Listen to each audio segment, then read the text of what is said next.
Ouais. Oh, Jeff. Ah ça y est, l'ami, ça va ou quoi? Justement, là, je suis en train de travailler sur le dernier épisode, là, tu sais, l'épisode sur la soufflerie. Vous connaissez encore la position, moi, bon chef? Pourquoi? Bah attends, qu'est-ce que tu crois, c'est ça? Ah là! Oh, chef. Ouais, Oh, chef, vous allez bien? appelle les pompiers. Oh, chef. Attends, lance l'intro et après appelle les pompiers.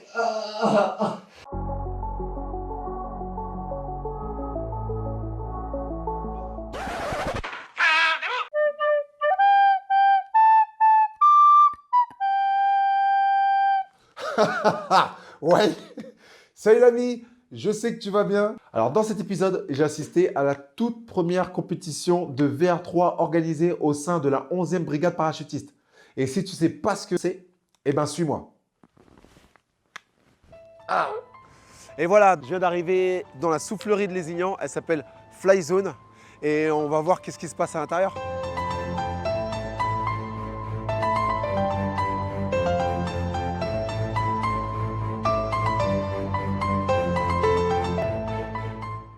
Là, je viens de retrouver Guillaume dans une compétition brigade parachutiste de VR3 et je ne sais pas ce que c'est.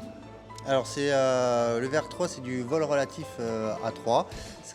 Donc ça se fait en équipe et le but c'est de réaliser le plus de figures possible à plat dans un temps imparti. Est-ce que c'est ouvert à tous?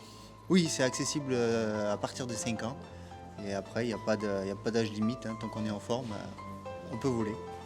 D'accord. Bah écoute, merci beaucoup Guillaume. Je continue à vous montrer ce qui se passe ici.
Flyzone, Abdou du premier à votre service, à votre écoute. Bonjour.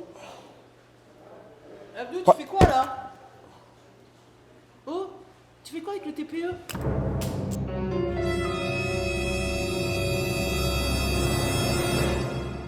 Alors, la compétition se fait en 8 manches. 8 manches, une manche, c'est chaque équipe passe sur un passage de 35 secondes où ils doivent faire le maximum de points avec les figures qui sont imposées. Et ça tourne vite. Hein.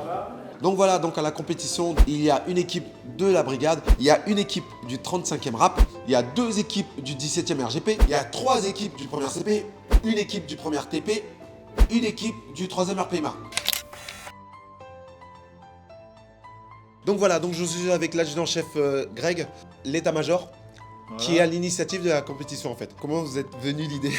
Bah voilà, en fait, vu qu'on a des heures de soufflerie à la brigade, eh ben, ça permet justement de mutualiser tout ça, d'inviter toutes les équipes de la brigade parachutiste pour cet échange et en fait de se rencontrer, de se faire un challenge VR3, donc ça permet d'initier les gens au VR, du débutant au confirmé, et dans le but après de se faire un petit challenge interrégimentaire et au sein de la brigade. Bah écoutez, je vous remercie beaucoup, mon agent-chef, et à tout à l'heure. Allez. Donc voilà, c'est la petite pause. J'ai profité pour monter voir un juge, le juge Freddy. Bonjour, monsieur le juge Freddy. Alors, Abdou. voilà, merci. J'aimerais savoir, le boulot de juge, qu'est-ce que c'est concrètement? On sait que c'est de juger, mais comment? Comment? C'est par rapport au programme établi, au tirage au sort et donné aux compétiteurs, c'est de surveiller que les compétiteurs fassent bien le programme dans l'ordre, sans oublier des figures et en faisant bien les gestes nécessaires entre chaque figure.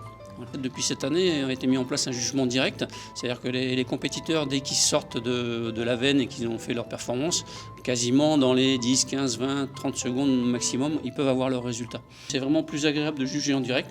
Par contre, ça demande une concentration un peu plus importante parce que on n'a pas de ralenti. Si on a vu une faute, il faut la noter. Donc, ça demande un peu plus de concentration, un petit peu plus de connaissance. C'est compliqué. C'est un peu compliqué. Voilà. Bon, après, ce sera beaucoup plus simple s'il y a une équipe du premier sur le podium. Premier, par exemple. Ouais, j'ai dit que le juge était impartial et Je remercie faut beaucoup. que je change ma voiture, mais bon. Voilà. Je remercie beaucoup. Je profite de la pause pour me changer et découvrir le vol relatif. Après un stage intense, comme tu peux le voir, et 2 minutes 47 de préparation mentale, je me jette dans l'air.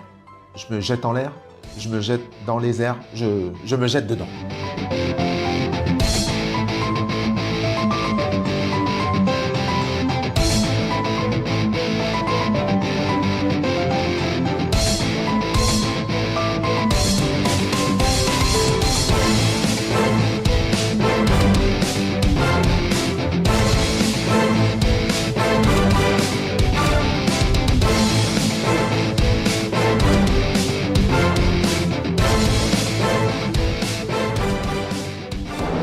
Personne de voler avec Abdou. Alors Abdou, on dit quoi? Alors, je gère, hein, vous avez vu?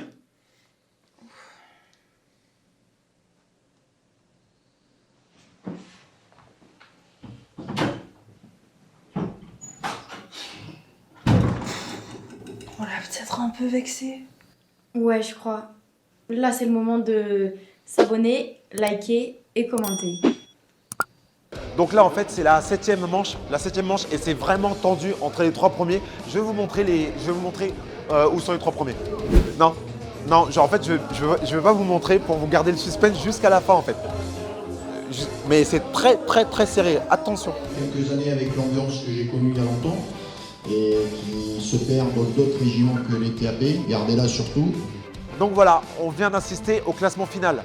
La 3e place, c'est l'équipe de l'état-major. La 2e place, c'est une équipe du premier CP, la type Feriosi. Et la 1re place, c'est aussi une équipe du RCP, la team 510. Donc encore merci à l'état-major pour avoir organisé cette compétition. C'était vraiment fun et à très bientôt, je l'espère. Merci à toutes les personnes qui ont permis de rendre ce challenge possible. À l'adjudant-chef Greg, à la superbe équipe du Flyzone. Félicitations à toutes les équipes qui y ont participé parce que j'ai pu me rendre compte que c'est réellement pas facile. Et le week-end après, la team Feriosi participait à son premier championnat de France de vol relatif A4. Ils sont revenus avec la médaille de bronze en National 2. Félicitations et vous pouvez suivre toutes les équipes sur Insta. Je mets tous les liens dans la description. Et moi, je te dis à très bientôt pour un prochain épisode. Ouais.